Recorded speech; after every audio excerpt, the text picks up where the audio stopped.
भक्ती, तपश्चर्या, ज्ञान, वैराग्य आणि त्याग याचं प्रतिबिंब म्हणजे समर्थ. देवाची त्यांच्यावरील असणारी मर्जी आणि त्यांचा देवावरील असणारा अधिकार या छोट्याशा घटनेतून कळून येतो.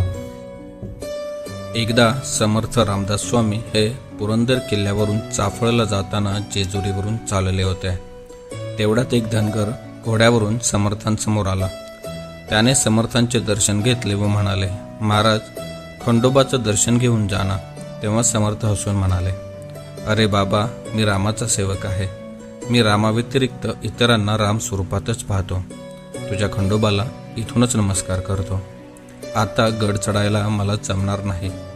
त्यावर तो धनगर म्हणाला, हो महाराज, तुमच्या रामाने प्रत्येक वेळी शिवलिंग स्थापून शिवाची मनोभावे पूजा केली. त्या रामाच्या दैवताला तुम्ही दर्शन घेणार नाही म्हणता, हे जरा अचंबित करणारे आहे. हे त्या धनगराच्या मुखातील शब्द ऐकून समर्थ चमकले.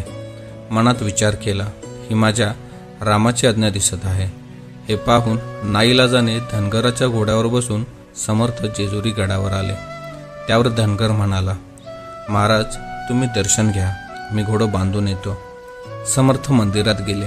तेथे खंडोबाचे लिंग पाहून महाराजांचे मन प्रसन्न झाले. त्यांच्या डोळ्यातून घळाघळा अश्रू वाहू लागले.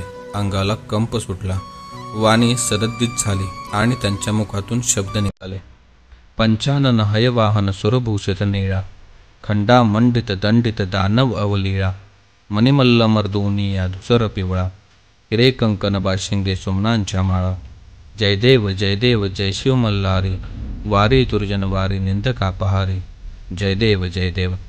समर्थ पुढे म्हणतात, रघुवीर नाम स्मरणे हृदयी शंकर निघाला, तो हा मदनांकित अवतार झाला, याला गे यावडे भावे वर्णीला, रामी रामदास जवलक भेटला. म्हणजे श्रीरामाचा भक्त असून रामाचे नाव घेत असताना माझ्या हृदयात प्रत्यक्ष शंकर अवतरले. ही अनुभूती समर्थांना आली. दर्शन घेऊन समर्थ बाहेर येतात तर तो घोडाही नाही आणि तो धनगरही नाही. समर्थांनी ओळखले की प्रत्यक्ष श्री खंडोबा समर्थांना गडावर घेऊन आले होते. मी देवाला कष्ट दिले याचे समर्थांना फार वाईट वाटले.